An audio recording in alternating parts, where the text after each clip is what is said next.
Welcome to the Building Texas Show. This week we have an exciting episode visiting with the Magdalena House, specifically the Executive Director, Reverend Becca McNitzky, who is leading the charge in building this neighborhood in San Antonio that really helps mothers and children come out of difficult situations and really step into a brighter future focused around education, accountability, and growing out of that circumstance in a beautiful way. So thank you, Becca, for joining us today. Thanks for having us, Justin. So tell me, where did the Magdalena House start and where are you today? Sure. So we opened our doors in 2007. We were the dream of Reverend Denise Barker, and she worked with University Methodist Church to get us started. We're a transitional shelter for women and their children who are fleeing domestic violence and trafficking. And we've been doing this for 17 or 18 years. One of the interesting things was that when Denise founded Magdalena House, she recognized that for the families coming in with complex trauma, there wasn't a one-size-fits-all approach, and it really needed to be a multifaceted strategy in order to help them to heal and to grow. And since the very beginning, we've been doing that. We've been providing education and enrichment classes, case management, therapeutic services, all sorts of supports so that the outcomes for the families are better than when they come in. That's incredible. And having toured your facility and seen the community that it really is, I would not have thought about all of the aspects of nurturing a mother and a child back into growth, back into a journey of success and next steps and looking forward to the future. Walking around your neighborhood, I saw gardens and I saw community centers. So what does that look like for a mother and a child coming into Magdalena House? Well, in order for these families to experience healing, they have to feel safe. That's step one. And we often think about safety in terms of security when we're talking about shelters that support women who are coming out of violence. And that's really important. But another aspect of safety is the physical environment and making sure it doesn't feel like you're, one in a million, but like you have a home, you have a beautiful landscape, you have a place where you can finally breathe and feel safe. And that's one of the things we hear most when moms move in is, wow, I didn't expect it to look like this. We're built to look like a neighborhood so that the families feel like this is a normal community. This is a place where I can begin my life again. And so what is the story of your graduate look like? And I don't know that graduate's the right word, but how do you celebrate someone that transitions through your facility and into the next phase? Yeah. So one key component of Magdalena House is that all of the moms who live there are full-time students. So that could be ESL, GED, certifications, or college coursework, and they can stay as long as they're working on those academic goals. So for some families, that could be a number of years until they graduate, up to a bachelor's degree. Now, not everyone wants to do a bachelor's degree, and that's okay. They get to decide, what that path looks like for them. But really, graduation day is one of the biggest days in our community. All the staff show up to celebrate with this family. The kids are sitting in the stands with us watching mom. And the impact that has on the child to see their mom be able to succeed in that way. The kids are more likely to graduate from college if they see their mom graduate from college. We've had families who move in who don't speak English yet, and they start with ESL, and then they go get an associate's degree, and they graduate with a bachelor's degree. So it's pretty incredible in terms of the opportunities that come with that degree for the family. And when they leave Magdalena House, we want it to be the last shelter they ever stay at. So their future, their and their child's future looks vastly different. And I think about that from the generational impact, because you are focused on the mother and the children. And that is unique in this environment as well, because you are nurturing that child to really break generational absolutely systemic issues historically that you can come in and now you can educate out of, put into a whole new balance of safety that allows that child to experience a childhood. Yeah. And then grow into a bright future, which I think is an incredible testament to what you do. Right. We're a dual generation program. So we recognize that the success of the mom and the success of the child are inherently tied together. If mom is happy and healthy and safe, child is going to be happy and healthy and safe, and vice versa. One of the things we focus a lot on when it comes to the kids is building protective factors. Protective factors are these foundational, safe characteristics that a family is in that helps to not only mitigate and eliminate the risk of the family, but also to build healthy relationships and stable conditions for the family in the future. And so protective factors look like having safe adults around who are not related to them. It looks like mom having the support of a community behind her. Having or growing in parenting skills is really important when it comes to protective factors. And that's really setting up both of them to eliminate those cycles of abuse and poverty so that both of them can be successful in life. And that sounds a lot like the programming I saw at your facility with the community center that you're building. You see ways for the mother or child to come in and use a fitness area, or to come in and have board game nights, or just to come in and have community that isn't necessarily in their home, but is in the traditional neighborhood setting that I think we've all romanticized, thought about, maybe experienced. But even today, I think all Americans, we live in our home so much more than we live in community. And so what you're doing, planting those seeds and giving children a view of a community setting, is really incredible. Do you have stories of success? What is a graduate story that you're really excited about? Yeah. One that comes to mind, we had a woman who lived at Magdalena House for a number of years. When she moved in, her child was a baby. And by the time that they moved out, he was in first grade, I think. So he had the stability of having a safe place to live for all of those years, going to the same school, that sort of thing. And while Mom was at Magdalena House, she did ESL. So she learned to speak English first. She ended up graduating with honors from UTSA. And she got a job with one of the major corporations in San Antonio. So the picture of, where she started from to where she ended up was vastly different. And that makes a huge impact on the child's life as well. And she's someone who is so proud to share her story. She is not hindered or ashamed by, what happened to her, what she experienced, because she really has found her voice. She's feisty and determined. And I know that even now, she doesn't live at Magdalena House anymore, but even now, there is nothing that can stop her, because she has seen what she is capable of. And not only that, her son has seen what she's capable of too. That's incredible. And really goes back to what Magdalena House has created and nurtured, and planting those seeds of success across multi-generations. You have a gala coming up. Can you tell us more about the gala, and what are your goals with the gala? Yeah. So our annual gala happens every fall, and it is our biggest fundraiser of the year. Typically, it brings in about a third of our operating budget. So we rely really heavily on this event. This year's gala is going to be on September 28th at La Cantera Resort, and it's going to be the theme of an enchanting evening. And it's an event where you can hear all about what's happening at Magdalena House. You'll hear from some of the residents.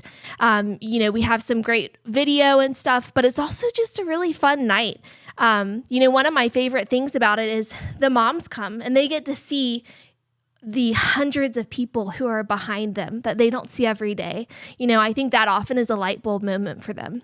But the evening has a live auction, a silent auction, and an after party, a 3-course dinner. It's a really fun way to donate to a good cause. We would love for your support in the gala. If you're interested in hearing more or in joining us, you can purchase tickets online.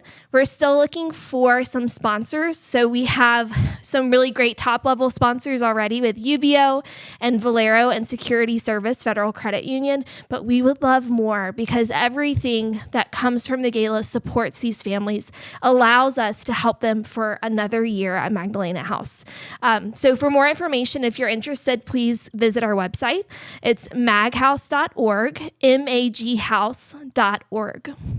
Fantastic. And you mentioned a couple of sponsors, and I don't want to miss the opportunity to say thank you to them because they've made a lot of this possible. When I look at your website and how long those relationships have been in place, a testament to our San Antonio businesses and business community that really come in and support organizations like yours that are building a bright future for an impact 10, 20, 30 years away. So that's a really bright spot for UBO, Valero, Security Services. So thank you to them. Yeah, thank you. I mean, they all have been long-term supporters of Magdalena House, and they've really made the program what it is.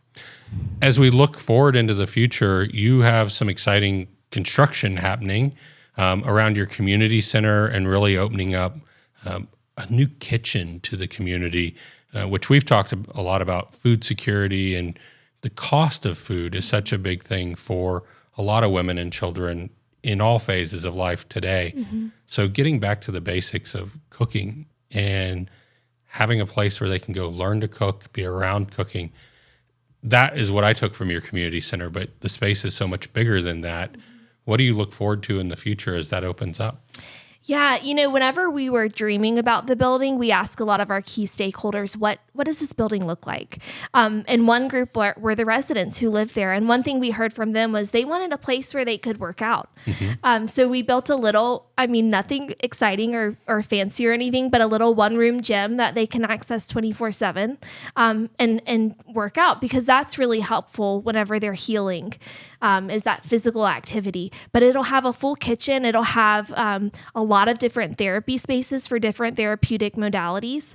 It's really important to our program that providers come on site to provide services. So we make sure that therapists and parenting educators come to Magdalena House so that there's no barrier when it comes to getting those services. And then on top of that, it's a huge community space. So there will be space to cook together, to eat together, to have classes, that sort of thing. And we'll have dedicated spaces for the children too. So we're really looking to expand our children's services offering, and this building is going to help us to do that. As I want to paint the picture for our listeners around the neighborhood, because it really, we talked about it in the beginning of the show, but circling back to, you go into a traditional neighborhood and you see what is a traditional cul-de-sac and a place where you would want your kids out playing. You see a community garden celebrating pollinators, which I love. And then you have this community center building. So it really is a whole experience that I'd welcome any community to think about and say, how do you bring people together and bring that positive message, that positive education and influence around your neighbors? But you do it in such a beautiful way with the neighborhood. Do you see that neighborhood expanding? Do you see more houses coming in? What is the future of the neighborhood? Absolutely. This Family Empowerment Center that we're opening this fall is kind of the middle phase of our construction project. We're very fortunate in that we have enough physical space to build more residences. So in the next 3 to 5 years, that's the plan. We want to double our capacity. We recognize that in San Antonio, domestic violence and trafficking are major issues. I know in 2022, the police department received 53,000 calls related to family violence. It is it's something that we have to grapple with and we have to face. And one way that we at Magdalena House are preparing to do that is to be able to support more families. We know that more families need our services. And so construction is very constant. important, and it is constant. That's right.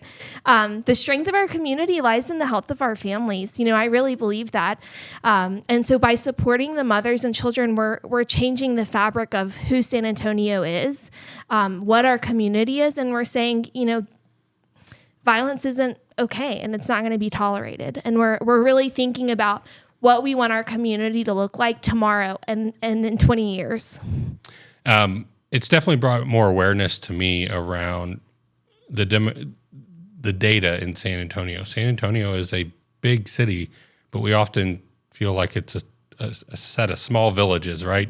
And even out here in the Hill Country, we see domestic violence and trafficking and other systemic issues of where we're going and what that future holds, especially for the kids that are coming into these situations, and then how they navigate out.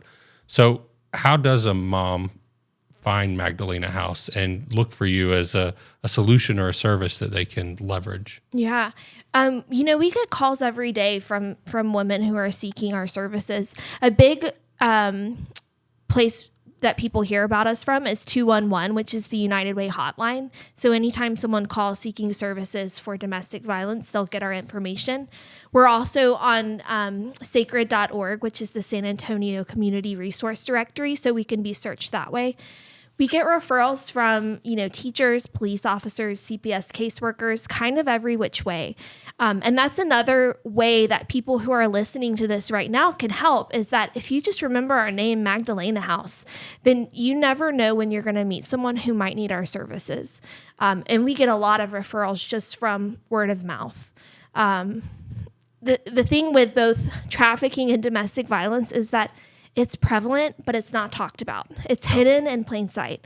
And so you just don't know when you're going to encounter someone, or maybe something seems fishy or suspicious, and you can just give our name, our information, our website to that person, and they can call us for themselves and see if we're able to help them. Well, and what a great call, because I don't know that I know about the 211 program as an example. And that seems like something we should all be aware of and on the lookout for, especially as it relates to kids. When we see something, where do we go to say something? And so can you talk a little bit about 211? Just what is that for my education? Yeah, so 211 is run through United Way. Yep. They have a website, and if you just dial 211. Yeah. But they have really every resource you could imagine for our community. So any place that is a food pantry or shelter, or maybe you need assistance with rent, you need a driver's license, anything like that, you can search for those services through 211. Oh, that's incredible. Mm-hmm. Did not know that.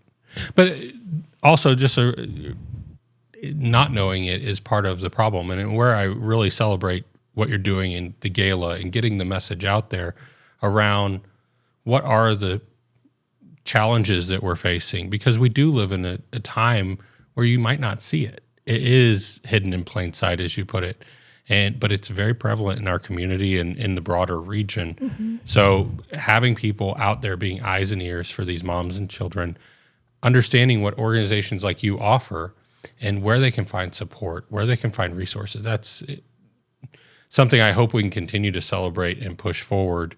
And just make everyone that's walking around aware that we all play a role in that safety net. Absolutely. The community has such a huge role to play in just knowing what's available, so you can help. And there are so many ways to pitch in. This is an issue that affects everyone. Even if you don't feel like you know someone who has experienced this sort of trauma, I guarantee you that there is someone around you where there's not very much separation between us, and we all have a role to play, and we all make a difference in ensuring that this is not the future of our community. How do you have that conversation? And this is just, again, it's not a comfortable conversation, but it's something you have a lot of experience with, helping people. But for the everyday listener that maybe knows there's a situation, sees symptoms of it, but doesn't know how to approach or ask, do you have a recommendation? How would they approach that mother, or approach systems that could go help that mother? What is the appropriate next step when you see something? I think there are ways to do it very tenderly and honestly, by saying, I noticed this happen. Can you say more about that? Or whenever I saw this happen, it seemed like this. Am I reading into that wrong?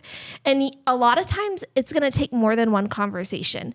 Statistically, it takes 7 times for a woman to leave her abuser. That's a lot of tries before they have success. Yeah. And unfortunately, not everyone has success in that. But if you show yourself to be a safe person who's willing to have these difficult conversations, then they're going to remember who you are and reach out to you when they feel like they're ready to. How do you reach into the community, like the ESL community? That is, I think, one of our more invisible communities in our region.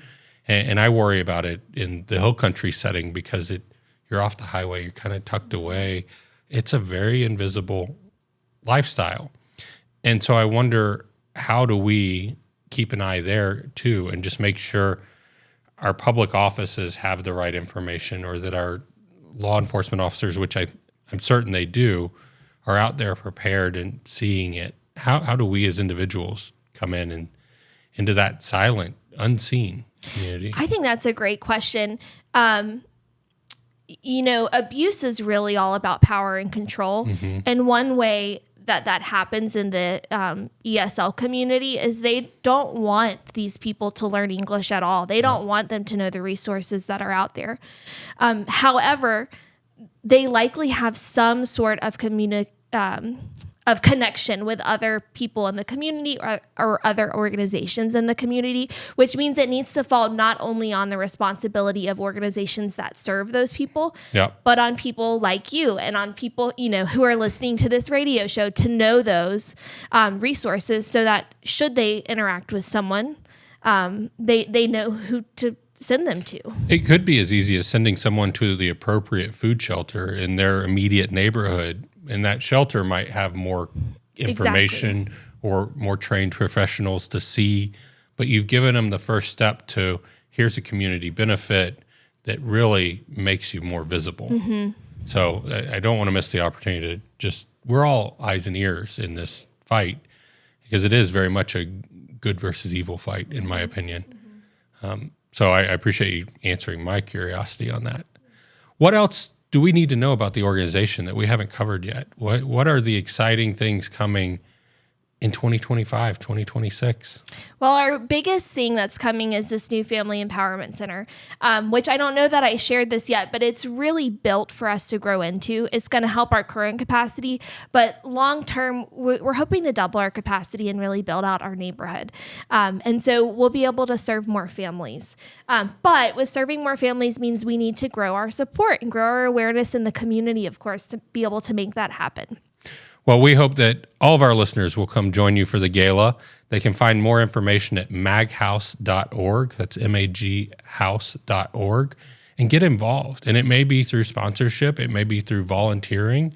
And it might be just spreading this message and making more people in your immediate neighborhood aware of what's happening and what's out here in San Antonio and the Texas Hill Country. Absolutely.